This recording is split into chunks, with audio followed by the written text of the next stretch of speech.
আমনান পঞ্চায়েতে টেন্ডার খোলার আগেই তৈরি হয়ে গেল বিল্ডিং। শুরু হলো দুর্নীতির অভিযোগে বিক্ষোভ। বলতে কি ভালো কাজ কি এখানে গরিব মানুষের গরিব মানুষের কোনো গরিব মানুষের কিছু পয়সা দিয়ে বড় টাকার জন্য বিজনেস করছে।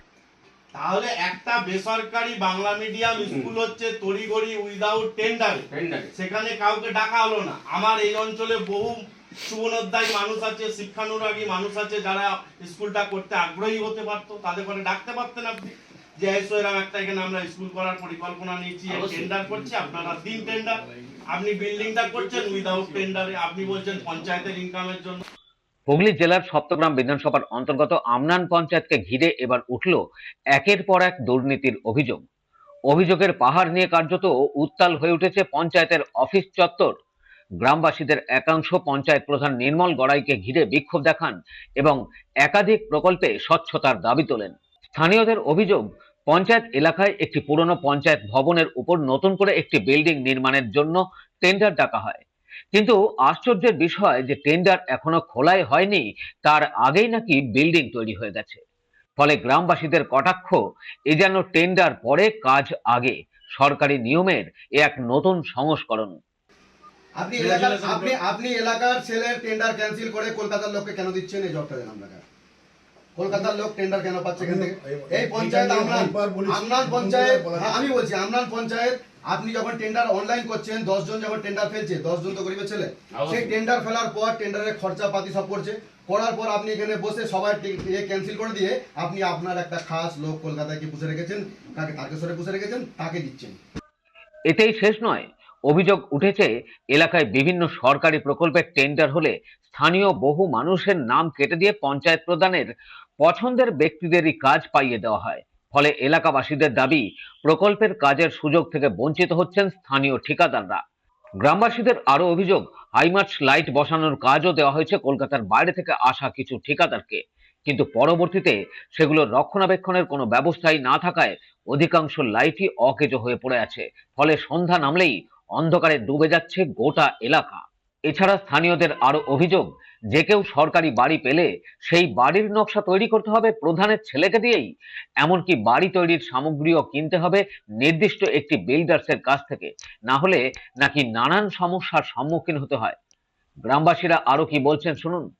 পঞ্চায়েত প্রধানের কাছে আমার একটা প্রশ্ন ছিল যে কিছু টেন্ডার হয়েছে এর আগে, সেই টেন্ডারগুলো যেসব ব্যক্তিরা ফেলেছিল সেসব ব্যক্তিরা যে পাওয়ার কথা, যে নিম্নমানে করবে তারই পাওয়ার কথা, সেই সব ব্যক্তিগুলোকে প্রধান সাহেব ক্যান্সেল করে দিয়ে ওনার মনোপ্রীত কলকাতা থেকে কোনো কন্ট্রাক্টরকে এনে তার হাতে কাজ তুলে দিচ্ছে। তাকে প্রশ্ন করলে সে সার্ভিসের কথা বলছে। তাহলে আপনি আমাকে বলুন, সার্ভিস আমাদের এলাকার লোক দেবে ভালো, না কলকাতার লোক দেবে? এই আজকে লাইটটা খারাপের কথা বলছে, এই লাইটটা খারাপ হওয়ার পর একটা বছর হয়ে গেলো এখনও পর্যন্ত ঠিক হয়নি, তাহলে সার্ভিসটা কলকাতার লোক কী করে দিচ্ছে? আমাদের এলাকার লোক যদি হতো তাকে ধরে আনা যেত, করা যেত কাজটা। এখন প্রধান সাহেব কী বলছে, এই লাইটটা পাল্টে দিয়ে অন্য লাইট করবো। তার মানে এই লাইটটা যে কন্ট্রাক্ট করে গেছে একে তুলে ফেলে দেবে। 1,10,000 টাকা খরচা করেছে বলছে সরকারের পয়সা, সেটা তুলে ফেলে দিয়ে আবার নতুন করে করবে বলছে। তার মানে সরকারের পয়সা অন্য বাইরের কন্ট্রাক্টরকে দিয়ে অপচয় করছে প্রধান। এটা কেন করবে? এবার প্রধানের বক্তব্য হচ্ছে আমরা পঞ্চায়েতে বসে সবাই মিলে ঠিক করে আমাদের মনোপছন্দ কন্ট্রাক্টরের কাজ দিচ্ছি। তাহলে এইটাই যদি হয় তাহলে অনলাইন টেন্ডার করে আমি 10 জনকে হ্যারাসমেন্ট কেন করব? এই সমস্ত অভিযোগ নিয়ে প্রশ্ন করা হলে পঞ্চায়েতের সেক্রেটারি জানান, বিল্ডিং নির্মাণের জন্য টেন্ডার ডাকা হয়েছে ঠিকই, তবে এখনো সেই টেন্ডার খোলা হয়নি। টেন্ডার খোলার আগেই বিল্ডিং তৈরি হয়ে যাওয়ার বিষয়টি নিয়ে তিনি বলেন, এ বিষয়ে পঞ্চায়েত প্রধানই ভালো বলতে পারবেন। গভর্নমেন্ট অর্ডার মানতে হবে তো আপনাকে। কেন মানছেন আপনি? কার জন্য মানছেন? গভর্নমেন্ট অর্ডার আপনাকে মানতে কী কারণে মানছেন আপনি? বোর্ড ডিসিশন নিলে আপনি কাজ করবেন? বোর্ড যদি সিদ্ধান্ত নেয় পঞ্চায়েত থেকে, তাহলে আপনি কেন বলছেন বোর্ড যে সিদ্ধান্ত নেবে? আমাদেরকে গভর্নমেন্ট যে অর্ডার আছে সেগুলো হ্যাঁ আপনাকে ফলো করতে হবে। তো আপনাকে ফলো করতে হবে। এই জায়গাগুলো ভুল হচ্ছে, আপনারা সংশোধন করুন। যে যায় রায় দিক ধরুন, যে যাই বলুক, কোর্টের রায় আপনারা মানতে হবে তোমাদের ঘরে। তাহলে আপনি বলুন, ওরা যে করুক, পঞ্চায়েতের প্রধান যাই করুক, আপনি সরকারি লোক, আপনাকে আপনার সিস্টেমে চলতে হবে। তো বললে হবে? বলে দিলে হয়ে যাবে? না, বলে দিলে হয়ে যাবে? আপনাকে দিতে হবে না? আমাদের যে যদি কোনো খুঁত থাকে সেটা আমরা বলি যে স্যার, খুদ মানে তাহলে এটা খুদ নয়, ওটা বিল্ডিংটা হয়ে গেল কিভাবে? বিল্ডিংটা কিভাবে হয়ে গেল বলুন? এটা খুদ নেই আপনার কাছে? আমরা বলি না, বিল্ডিংটা কিভাবে হলো ওটা?